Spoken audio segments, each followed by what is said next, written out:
நன்று. இது தலைமைந்த மாணவர்களுக்கான எனது வெற்றிக்கனி எனும் எதிர்பார்ப்பு வினாக்களை உள்ளடக்கிய பரீட்சைத்தாள்.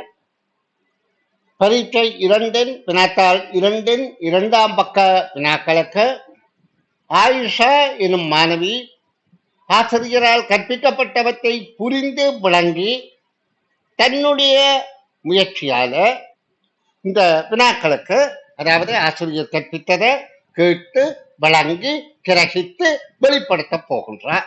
இப்போ பேசுவதன் மூலம் வெளிப்படுத்தினாலும் இந்த பிள்ளை இப்படி பேசுவதன் மூலம் வெளிப்படுத்த ஆற்றல் இருந்தால் கண்டிப்பாக எழுதுவதன் மூலமும் அந்த ஆற்றல் இருக்கும். அப்ப அவ தன்னுடைய திறமையை வெளிக்காட்டக்கூடியதாக இருக்கும். சரி, பார்வையிடுவோம். ஆயிஷா, கேள்விகளுக்கு விட சொல்லுங்கம்மா. அடைப்புக்குள் இருக்கும் சொற்களிலிருந்து பொருத்தமான சொல்லை தெரிவு செய்து வெற்றிடத்தை நிரப்புக. இப்ப முதலாவது 2வது வினாவுக்கு 2 உபவினாக்கள் தந்திருக்கிறாங்க. முதலாவது வினா, மெய், வாய், கண், மூக்கு, செவி என்பன வெற்றிடம் தந்து ஆகும். அடுத்து ஐம்பொறிகள், இரண்டுமே ஐம்பொறிகள் தான், ஆனால் ராணா வேறையா இருக்குது. இதுக்கு ஐம்பொறிகள், மெய்வாய், கண், மூக்கு, செவி என்பன ஐம்பொறிகள் ஆகும். இந்த வாக்கியம் எப்படி வரும்? இதுல மெய்வாய், கண், மூக்கு, செவி இந்த 5 இருந்தா எங்களுக்கு இந்த உலகத்தை பற்றி எங்களுக்கு அறிந்து கொள்ள முடியும்.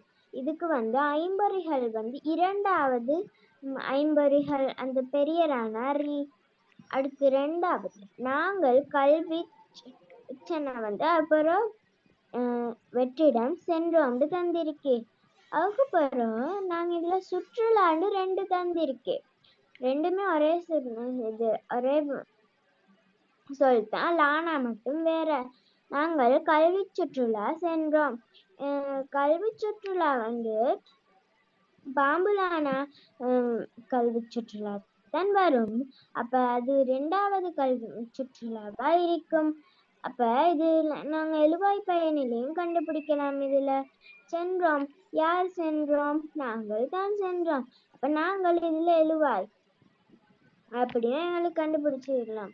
அடுத்து 3வது, கீறிட்ட இடங்களை பூர்த்தி செய்க. முதலாவது எழுத்துகள் எங்களுக்கு தந்திருக்க, அதை வச்சுதான் 1வது 2வது வாக்கியங்கள் நிரப்பணும். கவிதாவின் அம்மா பொங்க அன்னைக்கு உள்ளன்னா வரும் பொங்கல். நாங்க பொங்கல் தரம் 4ல படிச்சிருப்போம். பொங்கல் அதை பத்தி பண்டிகை பாடத்துல இருக்கும். அதுல பொங்கல் நாங்க வாசிக்கும் போது பார்த்திருப்போம். காலானா அந்த பொங்கல் தான் வரும். அடுத்து பொங்கல் மற்றும் பலகாரங்கள். பலகாரங்களுக்கு லானா பாம்பு லானா. பலகா அந்த சின்னரானா வரும். பலகாரங்களை பரிமாறினார். அதுல ஃபர்ஸ்டுக்கே எங்களுக்கு சின்ன ரீனா வரும், பரி. அப்புறம் பெரிய ரீனா, பரிமாறினார். அந்த வாக்கியம் ஓகே. கவிதாவின் அம்மா பொங்கல் மற்றும் பலகாரங்களை பரிமாறினார். அடுத்து 2வது வாக்கியம், நாளாந்தம் வரும். நாளாந்தம் தான் நாங்க தினமும் நாளாந்தம்க்கு காலானா லா வரும். நாளாந்தம். உடற்பயிற்சி ஈனா. உடற்பயிற்சி செய்து வந்தாளுக்கு பாம்புலான சுமனோம அந்த வரும். உடற்பயிற்சி செய்து வந்தால். உடல் ஆரோக்கியம். ஆரோக்கியம்க்கு சின்னரானா ரோ. ஆரோக்கியம் பெறலாம். பெறலாம்க்கு பெரியரானா ரா. அடுத்து 4வது வாக்கியம், சரியான சொல்லை தெரிவு செய்து எழுதுக. நட்பண்பு இல்லாதோரிடம் நன்கு பழகினாலும் அவர்கள் நண்பர்களாக மாட்டார்கள். பழகினாலும் மௌலகர்லானா பழகினாலும், நல்ல குணம் இல்லாதாக்களோட நாங்க பழகினாலும் அவங்க எங்களோட நண்பர்களாக மாட்டாங்களாம். அப்ப அவங்க அப்படி இருப்பாங்க, நாங்க நல்ல பிள்ளைல இருக்கணும். அப்ப அதுக்கு மௌலகர்லானா பழகினாலும். அடுத்து 2வது வாக்கியம், மயிர் கொட்டி புழு. புழுக்கு மௌலகர்லானா லு. புழு உடலில் பட்டால் உடல் அரிப்பு. அந்த 2வது ஐக்கிற சின்னரான அரிப்பு. எடுப்பதுடன் தோல் தடித்து ஒவ்வாமையும் ஏற்படும். அடுத்து 5வது சொற்களை ஒழுங்குபடுத்தி வசனமாக்குக. இப்ப எங்களுக்கு இலகுவான சொற்கள் தான் எங்களுக்கு வரும் நாங்க ஒழுங்குபடுத்துறதுக்கு. இப்ப நாங்க இதுல முதல்லயே கண்டுபிடிக்கணும். நாங்க இத பார்த்தோன்னே பயனிலேயே கண்டுபிடிச்சிடலும். இதுல தந்திக்கிற சொற்கள் ஆட்டு போன்றவற்றை நம் முன்னோர்கள் எருவாய் மாட்டு பயன்படுத்தினார்கள். சாணம் பிழுக்கை. இதுல ஒரு செயலை குறிக்கிறது தான் பயனிலை. பயன்படுத்தினார்கள் அதுதான் பயனிலையா இருக்கும். அப்ப நாங்க பயனிலை கண்டுபிடிச்சோம்னா எழுவாய் கண்டுபிடிக்கலும். யார் பயன்படுத்தினார்கள்? இதுல எழுவாய் தந்து இல்லாட்டி நாங்க அதை தோன்ற எழுவாய்ன்னு சொல்லலாம். ஆனா எழுவாய் தந்து இருக்குது. நம் முன்னோர்கள் என்ன பயன்படுத்தினாங்க? ஆட்டு. நம் முன்னோர்கள் மாட்டுச்சாணம் ஆட்டு பிழுக்கை அப்புறம் போன்றவற்றை எருவாய் பயன்படுத்தினார்கள். அப்ப அந்த விட நம் முன்னோர்கள் மாட்டுச்சாணம் ஆட்டுப்பிழுக்கை போன்றவற்றை எருவாய் பயன்படுத்தினார்கள்.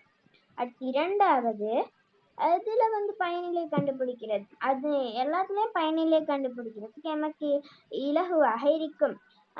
அதுல பயனிலை விளையாடப்படுகின்றது. விளையாடப்படுகின்றது பயனிலைன்னு தான் நாங்க எழுவாயை கண்டுபிடிக்கணும். எது விளையாடப்படுகின்றது? எட்டுக்கோடு.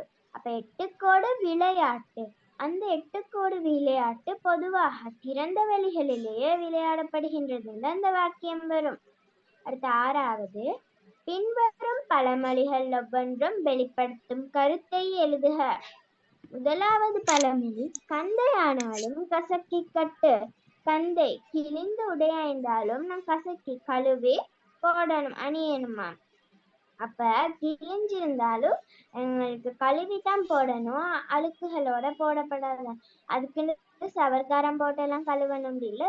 நாங்க நல்லா 2-3 தடவைகள் தேய்த்து கழுவினோம்னா அதுல அழுக்குகள் போயிட்டுரும். அப்ப இதுக்கு நாங்க வறுமையிலேயுமே செம்மையா வாழ வேண்டும். அடுத்து 2வது நோயற்ற வாழ்வு குறைவற்ற செல்வம். நாங்க எப்பயும் நோய் இல்லாம வாழ்ந்தாலே எங்களுக்கு நோய் வந்துடுச்சுன்னா எங்கள்கிட்ட என்னத்தான் செல்வம் இருந்தாலும் அதை வச்சு வாழ முடியாது. அப்ப நோயற்ற வாழ்வு குறைவற்ற செல்வம்க்கு நாங்க நோய் இல்லாம வாழ்றது சிறந்த கொடை. அடுத்து 7வது வினாக்களின் வெற்றிடங்களுக்கு பொருத்தமான விடையை தெரிவு செய்து அதன் கீழ் கோடிடுக. பசியினால் வாடிய பாட்டியின் முகம் 1வது சோர்ந்திருந்தது, பசித்திருந்தது. முகம் பசித்திருக்காது, அப்ப சோர்ந்திருந்தது கோடு போட சொல்லிட்டு அப்ப நான் அதுக்கு கீழே கோடு போடணும். சோர்ந்திருந்தது கீழே. பசு கன்றுகளுக்கு பாலை ஊட்டியது என்றால் இது ஒருமை. எது ஊட்டியது? பசு. பசு ஒருமைன்றதுனால நாங்க பசு ஊட்டியது என்று சொல்லலும். அடுத்து மான் கூட்டம் காட்டினுள். இப்ப மான் கூட்டம் ஒருமைத்தான், மானும் ஒருமைத்தான். மான் கூட்டங்கள் நிறைய கூட்டங்கள் வந்திருந்தாதான் பன்மை. அப்ப மான் கூட்டம் காட்டினுள் நுழைந்தது. அப்ப 1வது நுழைந்தது. வெரி குட், வாழ்த்துக்கள். அதாவது இந்த பயிற்சித்தாளுக்கு ஆசிரியர் கற்பிக்கின்ற போது கேட்டு விளங்கி கிரகித்து விடையளிக்கிறதான் இப்ப மாணவர்களின் திறமை. இப்படியாக மெல்ல மெல்ல பயிற்சி பெறும் போது அது ஒரு நல்ல ஆளுமை உள்ள ஒரு மாணவரை உருவாக்கும் என்பதை எல்லோரும் புரிந்து கொள்வோமாக. நன்றி.